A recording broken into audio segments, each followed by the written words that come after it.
Saludos, buenas tardes, gracias a cada uno de nuestros amables televidentes por sintonizar una vez más el espacio Algo Más que Vivir, un espacio que cada sábado a partir de las 5 de la tarde trae interesantísimas orientaciones en lo que tiene que ver con el ámbito de la salud a través de BTV Canal 32, recordando siempre que vivir es mucho más que un simple existir y que la vida es el mejor regalo, por lo que no debemos permitir que nada ni nadie haga de nuestra vida algo miserable.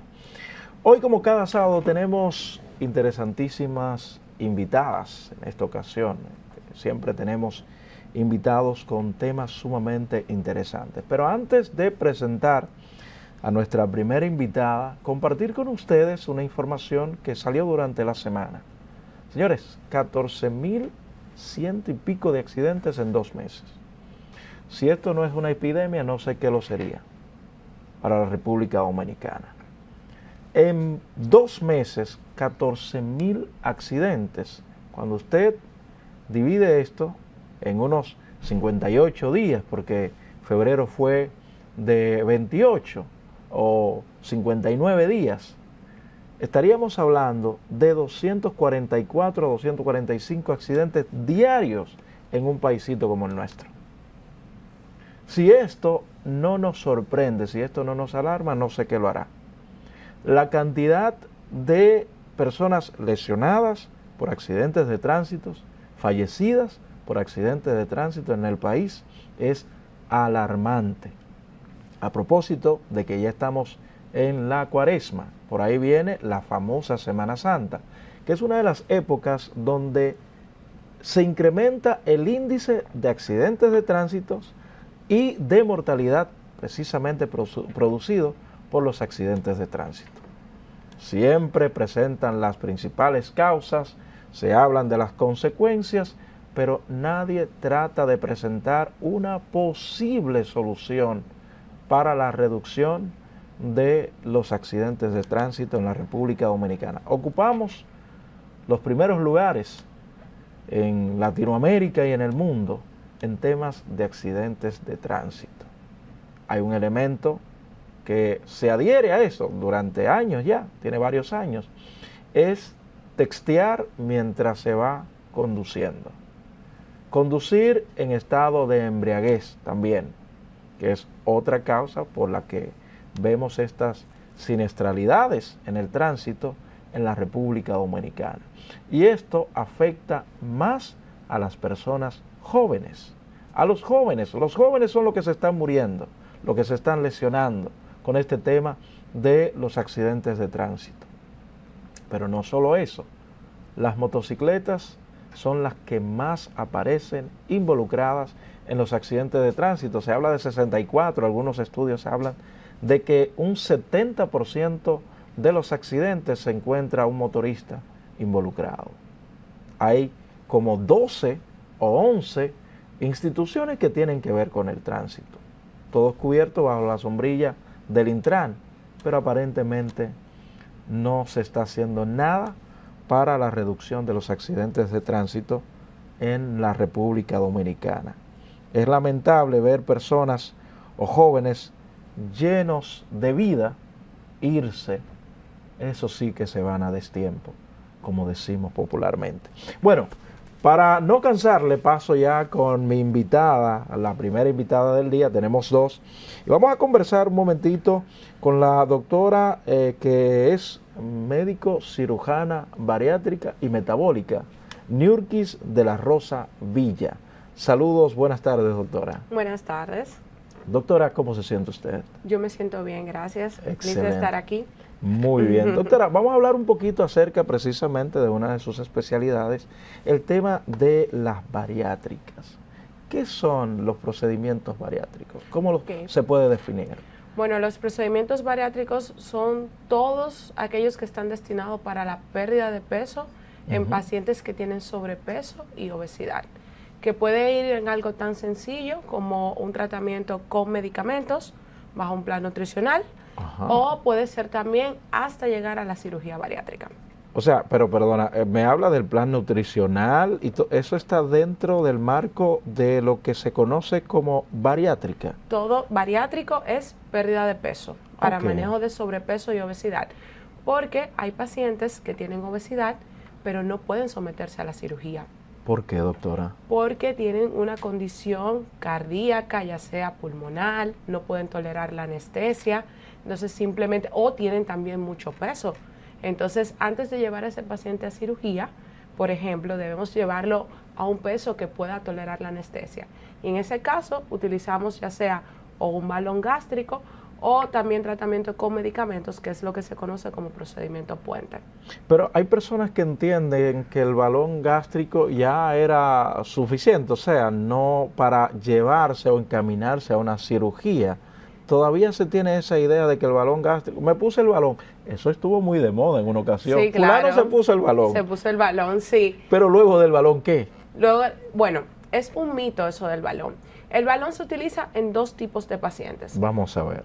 Paciente número 1 es el paciente que tenga que perder entre 35 a 45 libras, que tenga obesidad o sobrepeso. ¿Ok? Y el paciente número 2 es aquel paciente que tiene un peso extremadamente grande. Estamos hablando de pacientes de 400, 500 libras. Entonces es un paciente que no va a responder bien a la anestesia. En este caso, la cirugía significaría un mayor riesgo. Y lo que hacemos es bajar ese paciente con un balón gástrico que pueda perder unas 60, 70 libras y ya posteriormente procedemos a la cirugía. Ok, ¿cuáles son entonces los beneficios de estos procedimientos bariátricos? ¿Cuáles podrían ser, doctor? El beneficio principal es mejorarle la calidad de vida a la persona. Una persona que vive en obesidad es una persona que vive en enfermedad. Actualmente existe como el tema de la aceptación de que un paciente que tenga sobrepeso es un paciente que se ve bien, que no se debe discriminar, pero realmente es un paciente que tiene una enfermedad y que le va a llevar a otras enfermedades más. Entonces el objetivo principal es mejorar la calidad de vida, eliminar enfermedades que están asociadas a la obesidad, hipertensión, diabetes, apnea del sueño, que el paciente pueda sentirse bien cuando está, vamos a decir, cuando se encuentra en el medio, en la sociedad. No es una persona que va a ser señalada, no es una señora que va a ser discriminada, no es una persona que se va a sentar en una mesa a ser objeto de mirada. Eso es lo que buscamos básicamente con la cirugía bariátrica. Hay dos elementos que usted ha mencionado que llaman bastante mi atención. En este momento, cuando usted hablaba de que hay personas que quizás estén sobrepeso o sean obesos, quiero que aclare estos dos puntos, estos dos términos, de obesidad y de sobrepeso, cuál es la diferencia. Pero también tocó, no con estas mismas palabras, el punto de la autoestima. Una persona con sobrepeso baja su autoestima, con obesidad tiene baja autoestima, y si su autoestima cambia cuando se hacen algún procedimiento bariátrico. Claro, vamos a hablar primero la diferencia entre sobrepeso y obesidad. Por favor. Hablamos que un paciente tiene sobrepeso cuando su índice de masa corporal, que es la relación entre el peso y la talla, está por encima, 5 puntos por encima de lo normal. O sea, el peso y su estatura. Exactamente. Okay. Ya cuando un paciente tiene ese índice por encima de 30, automáticamente está en obesidad. Okay. Entonces, ¿qué pasa con el paciente obeso?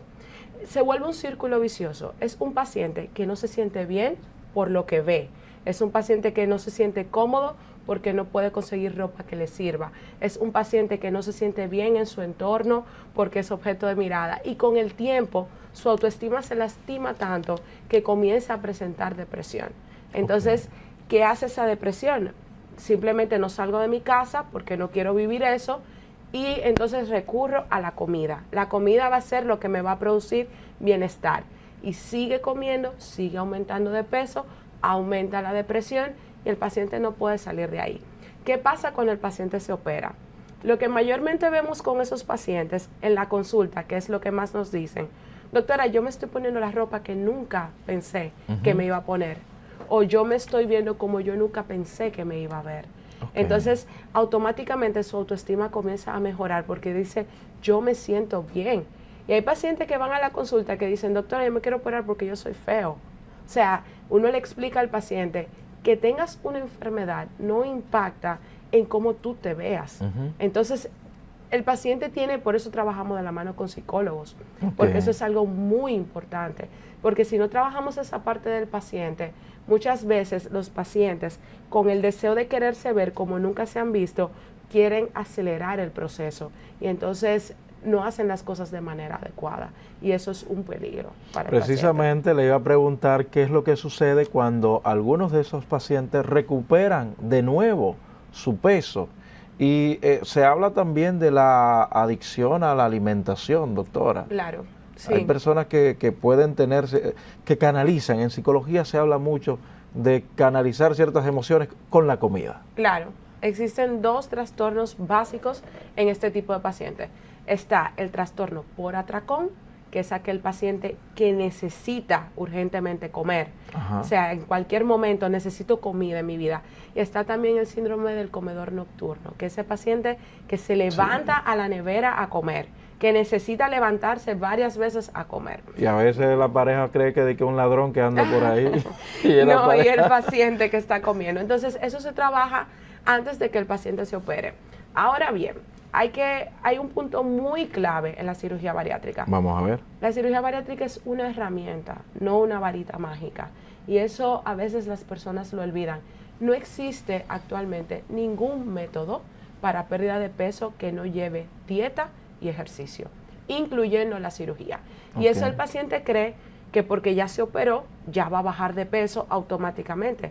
Si no cambias tu hábito de vida, si no te alimentas bien, sigues comiendo desordenado, sigues comiendo a deshora, sigues haciendo una alimentación por impulso o por manejo de emociones y no haces actividad física, el cuerpo, ¿qué va a hacer? Automáticamente va a volver a ganar de peso, porque estamos trabajando un órgano que es un músculo y se extiende, o sea, el con estómago. El tiempo, exactamente. Si no hay una alimentación adecuada y el paciente sigue dándose esos atracones, con el tiempo el estómago comienza a distenderse y el paciente tiene reganancia de peso. Al regreso voy a necesitar, doctora, que nos hable de los diferentes tipos de bariátrica. Claro que sí.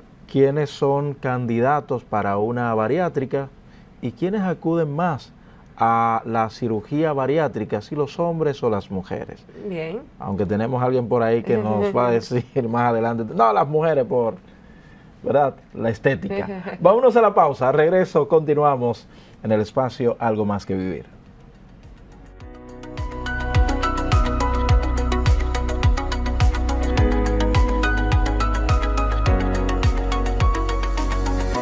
Estamos de regreso en el espacio Algo Más que Vivir, conversando sobre este interesantísimo tema con la doctora Niurkis de la Rosa Villa, médico cirujana bariátrica y metabólica. Al irnos a la pausa, doctora, le preguntaba acerca de las diversas cirugías bariátricas. ¿Cuáles son los tipos de cirugía bariátrica? ¿Quiénes serían candidatos para una bariátrica y quiénes solicitan más estos servicios de bariátrica, si los hombres o las mujeres? Ok, dentro de la cirugía bariátrica tenemos los métodos que son restrictivos, que simplemente reducimos el tamaño del estómago, como es el caso de la manga gástrica. Okay. Aunque actualmente ya está más que estudiado que la manga gástrica, aparte de ser un método restrictivo, tiene un componente metabólico. ¿Por qué? Porque al reducir el tamaño del estómago y la comida llegar más rápido al intestino, yo acelero el metabolismo del paciente. ¿Okay? Eso es ideal para aquellos pacientes que su tema principal es la obesidad.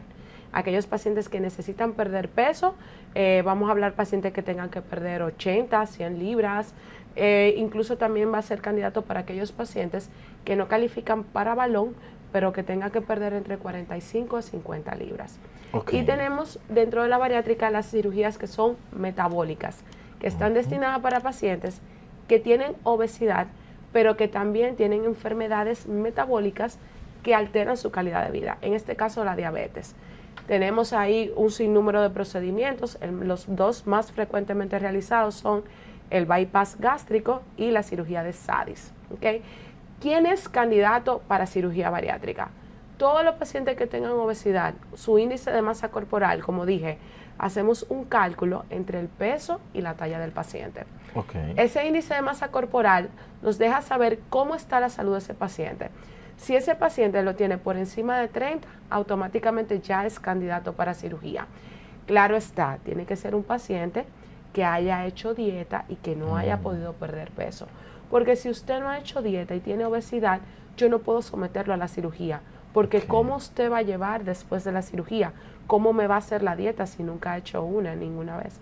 Eso es importante. Y lamentablemente nosotras las mujeres somos los pacientes que más frecuentemente acudimos a cirugía bariátrica y eso tiene que ver de por mucho. sí las mujeres se cuidan más su salud que los hombres. Sí, ciertamente. Ciertamente, y también hay menos temor. El hombre le tiene un poco de temor a la cirugía y por eso... Todo, doctora, a todo, a todo. Pero el hombre está para sí. ir al odontólogo. Es un tema. Sí, realmente sí. ¿Existen algunas edades específicas o favorables para las bariátricas, doctora? Sí, claro. La edad es entre 15 a 65 años. Ahora bien, tenemos los casos que son aparte, aquellos pacientes que se salen de ese rango de edad donde la cirugía le proporciona mayor beneficio que riesgo. Ya actualmente estamos viendo niños de 13 años con 250 e incluso 300 libras. Sí. O sea, la obesidad infantil ha aumentado muchísimo en la República Dominicana y eso tiene que ver mucho por los hábitos de alimentación. O sea, también al avanzar la tecnología, puedo pedir la comida por cualquier red y lo que llega son comidas que son altas en carbohidratos o simplemente el niño se ha acostumbrado a comer con un televisor y el cerebro no ha podido educarse de que el niño se está alimentando, ha aumentado drásticamente el nivel de obesidad. Y no es una obesidad que vemos niños con 20 o 50 libras de más. Estamos viendo niños que tienen sobrepeso de hasta 100 y 115 libras y eso es algo muy, muy delicado y preocupante. Bastante, el sedentarismo es un tema. Doctora, pero estos pacientes que su principal causa o problema es la parte genética, ¿cómo trabajarlo, doctora? Claro, hay algunas enfermedades genéticas que están asociadas a la obesidad. Sí. O sea, todo el mundo piensa que el que tiene obesidad es porque come mucho y no es cierto. Hay enfermedades que lamentablemente el paciente tiene que son de difícil manejo y en este caso le ofertamos la cirugía como una forma de ayudarlo un poco, pero no es un tratamiento definitivo. Lamentablemente no va a ser la cura. Se vuelve un círculo vicioso y también hay pacientes que tienen enfermedades genéticas que lo obligan, por ejemplo, al uso de ciertos medicamentos que predisponen a la obesidad. Por ejemplo, el uso de esteroides. Hay pacientes que tienen que utilizar esteroides por un sinnúmero de enfermedades que tienen, ya sea, por ejemplo, pacientes con lupus, pacientes que tengan asma de difícil manejo, y esos pacientes que tienen que con el tiempo utilizar estos medicamentos, lamentablemente, van a padecer de obesidad. Hay un caso que se está dando bastante y de hecho esto ha llamado a la atención a los especialistas, ciertos tipos de medicamentos que se están utilizando para bajar de peso. De hecho se habla de la insulina, personas que de manera indiscriminada ¿Qué usted le podría decir a estas personas que están en la sintonía con nosotros? Que hoy en día, de hecho, los seguros, según me dicen, han dejado de cubrir este tipo de medicamentos por el auge que hay ahora mismo de su uso. Claro, realmente lo que pasa es que en nuestra sociedad el hábito de acudir a una consulta realmente no es tan frecuente. O sea, yo me llevo de que mi vecina utilizó, yo voy a utilizar. Yo me llevo de que a mí me dijeron que eso funciona y ahí está la problemática. Aparte de que son medicamentos que no tienen control en su venta. Eso es una doble problemática. Entonces, no todo el mundo califica para esos medicamentos. Mi recomendación siempre es que para tema de pérdida de peso hay que ir con un especialista certificado en el área. No todo el mundo maneja pérdida de peso, no todo el mundo maneja estos medicamentos. El uso indiscriminado que hay actualmente con la famosa inyección para pérdida de peso, que es muy famosa, no solamente aquí en el país, sino también en los Estados Unidos, ha llevado a que los pacientes la usen sin saber cuál es el uso correcto del medicamento, porque el medicamento funciona, pero cuando se usa de la manera correcta. Claro. Tiene ciertas contraindicaciones, no todo el mundo lo puede utilizar. Y hay pacientes que tienen ciertas condiciones en la cual no pueden usar el medicamento, lo utilizan y vienen los problemas. Varias preguntitas puntuales. ¿Cuál sería el peso mínimo para que una persona ya pueda entrar a una bariátrica? Peso mínimo, estamos hablando de un paciente que tenga que perder 45 libras. Ok. Riesgos en el procedimiento bariátrico. Riesgos, entrar a un quirófano es un riesgo, sacarse una uña es un riesgo. Toda cirugía tiene sus riesgos. En cirugía bariátrica, las complicaciones más frecuentes con las que estamos hablando es 1, sangrado, y 2, que haya una fuga, que el estómago se abra. Porque realmente el paciente tiene que entender, un paciente obeso es un paciente enfermo, no estamos operando pacientes sanos. Si el paciente no lleva las indicaciones adecuadas, es más el chance de que presenten las complicaciones. Pero actualmente los protocolos de cirugía bariátrica, incluso los que se aplican en el país, le dan una seguridad al paciente y el riesgo de complicación actualmente en cirugía bariátrica es de 0.1%. Es muy bajito. Y última pregunta, doctora, ¿los seguros cubren la bariátrica? Actualmente SENASA es el único seguro que cubre al paciente. SENASA régimen premium y el régimen máximo. Le cubre 100% la cirugía bariátrica al paciente. Que caiga subsidiado. Sería ideal, pero ciertamente cumpliendo los requisitos. Excelente. Doctora, pues muchísimas gracias por compartir estos minutos con nosotros en este espacio, Algo Más que Vivir. Minutos breves, pero sustanciosos, con estas informaciones que nos ha traído la doctora en la tarde de hoy. Doctora, si alguien requiere de sus servicios, ¿cómo puede contactarla? ¿Cómo seguirla en las redes? Yo estoy en la Clínica Abreu, a la orden para todos. Estoy en las redes sociales como De La Rosa Bariátrica.